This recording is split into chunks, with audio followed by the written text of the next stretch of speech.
지금 국가가 총동원되고 있는데 공무원들 굉장히 애를 많이 쓰고 계십니다. 정부 공무원은 물론이고 지방자치단체 공무원 또 이 의료진 함께 매우 고생하고 계신데 관련해서 의료진하고 이 그 해당 공무원들의 이 좀 일정한 휴식에 대한 배려도 좀 필요할 것 같습니다. 왜냐하면 지나치게 피곤할 경우에 도리어 면역 체계가 약해지면서 감염에 쉽게 노출될 위험도 있기 때문에 적절한 이분들에 대한 그 휴식이나 어떤 안배 그 체력을 좀 보충할 수 있는 여러 방안도 함께 고민을 해주셔야 되지 않을까 하는 생각이 듭니다. 예, 그래서 저희가 다 지자체에 너무 피곤해서 막 쓰러지는 분도 계시니까 예.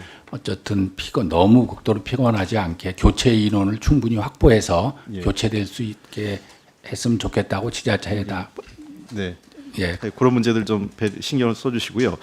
근데 이번 그 추경안 전체에 대해서 일단 행안부 차원의 문제뿐만 아니라 넘어서서 전체 추경에 대한 조금 아쉬움이 있습니다, 장관님. 잘 아시겠지만 박용만 대한상의 회장도 40조 이상 필요했던 것 아니냐 이런 지적이 있으신 거 아시죠? 예, 지금 예. 경제 성장률이 당초 2% 중반대에서 1% 정도로 떨어질 가능성도 있다라는 예측이 있기 때문에 결국은 정부가 좀 더 정부 재정을 통해서 성장률을 좀 이끌어갈 필요가 있다라는 측면에서 40조를 제시한 것 같은데 지금 한 11조 7천억은 지난 메르스 사태하고 유사한 정도의 규모를 편성을 했습니다. 예, 예. 근데 잘 아시는 것처럼 당시 메르스 사태는 지역사회 감염이 확대된 건 아니었고 관련된 병원 시설, 그 음압 그 설비를 비롯한 병원 내 감염이 그 확대됐기 때문에 전문 병원의 확충이라든지 그 치료 설비에 대한 확충이 시급한 그런 예산이었어요. 근데 지금 그 코로나 바이러스 같은 경우는 지역사회 감염이 이루어지고 있고 따라서 지원 대상이나 피해 규모는 지난 메르스 사태하고 비교할 수 없거든요. 근데 비슷한 추경을 또 이 물가 상승률이나 경제 규모가 감안했을 때 비슷한 규모의 그 추경을 했다는 건 사실상 메르스 사태보다도 더 적은 규모의 추경을 편성했다 이렇게 볼 수 있습니다. 어떻게 생각하세요?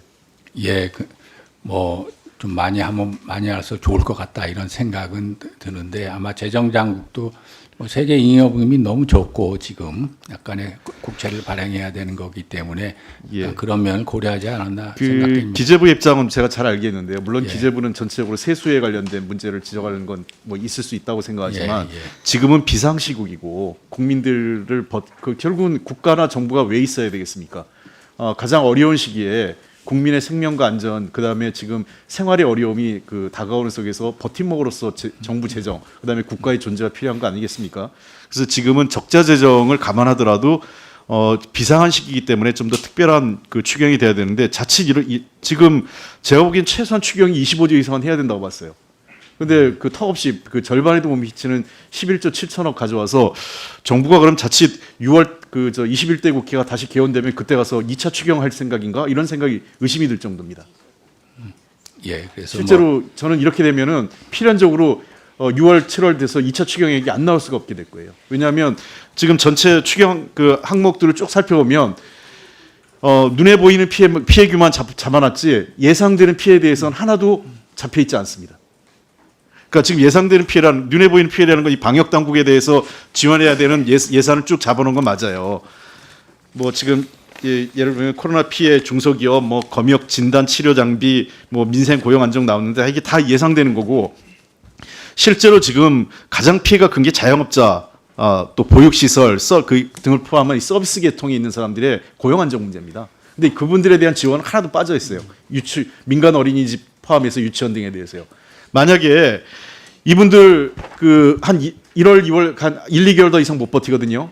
당장 4월부터 3, 4월부터 어떤 현상이 벌어지냐면 이분들이 다 실업급여 대상이 될 겁니다. 지금 현재 여기에 그 자영업자를 포함해서 보육시설 등 서비스 계통에 종사하고 있는 사람들의 상당수가 특히 계약직 또는 비정규직으로 있는 분들의 상당수가 나중에는 실업급여 대상이 될 가능성도 있어요.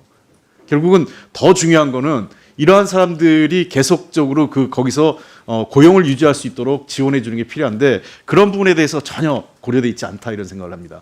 제가 지금 그 지역사랑 상품권 2,400억 정도 증액을 해서 가져왔는데 좀 아니하다 이런 생각이 듭니다. 왜 그러냐면 저는 뭐 이게 불필요하다고 생각하진 않아요. 장관님 아까 말씀하신 대로 이게 분명히 자영업자 특히 지역의 중소 자영업이나 전통시장의 활성화에 큰 도움이 되는 건 전 인정합니다. 그런데 지금 이분들이 소비를 안 하는 게 돈이 없어서 소비 안 하는 것도 1번 더 드리세요. 지금 상황에서는 그 코로나 바이러스 때문에 소비를 안 하고 계신 거거든요. 이걸 준다고 해서 당장 소비를 할 리도 없고 이것이 판매액이 증가되지 않을 거예요. 그다음에 더 우려되는 거는 우리나라 유통산업 구조에 큰 충격을 아마 이 코로나 바이러스가 가져왔을 거 생각하는데 가뜩이나 우리나라 그 중소자영업자들이 어려운 제일 큰 이유는 온라인 판매가 급증하고 있었던 문제가 있었습니다. 뭐 그 자영업의 그 과밀화 OECD 대비해서 OECD 평균이 한 15%인데 우리가 24%란 과밀화도 요인이 있지만 특히나 우리나라 IT 환경이 좋다 보니까 이 온라인 판매가 급격히 증가하고 있는데 이번 코로나 바이러스로 인해서 급격하게 온라인 판매로 뛰어든 그러니까 소위 그 중년층 이상 과거 50대, 60대나 70대 이런 분들이 이 온라인 판매에 뛰어들지 않았었는데 익숙지가 않아서 이번에는 불가피하게 이걸 접하게 됐거든요. 그래서 편리함과 여러 가지 이 접근의 유리함 등을 감안할 때 급격하게 늘어날 겁니다. 온라인 판매가. 그런 것까지 감안했을 때 과연 이런 지역사랑 상품권 방식이 실질적으로 전통시장과 자영업자들에게 효과를 가져올 수 있을까라는 거에 대한 좀 더 전망성 있는 평가들도 좀 있어야 됩니다. 예, 저희가 그래서 그 온라인 판매가 안 되는 지역사랑 상품권은 오프라인 판매거든요. 그래서 온라인 판매로 인해서 상대적으로 타격을 받는 그 소상공인들을 위해서 지역사랑 상품권이 더 의미가 그러니까 있다. 장관님 제 말씀하고 좀 반대로 해석을 하신 건데요. 예. 이게 분명히 그런 효과가 있다는 건 이제 인정을 하는데 예. 이 방식으로 전통시장이 활성화되지 않는다는 겁니다. 이제는요. 그럼 어떻게 되냐? 변화되는 온라인 상품권 쪽으로 우리 지금 전통 소상공인이나 자영업자들을 어떻게 그 온라인 환경에 적합하게 전환해야 될 건가? 물론 그 행안부의 업무는 아닐 거예요. 주요 업무는 중소기업부나 산업부에서 또 고민을 해야 될 상황이지만 이러한 부분에 대해서 인프라를 바꾸는 그러한 부분도 사실은 추경안에 반영이 돼야 되는 겁니다.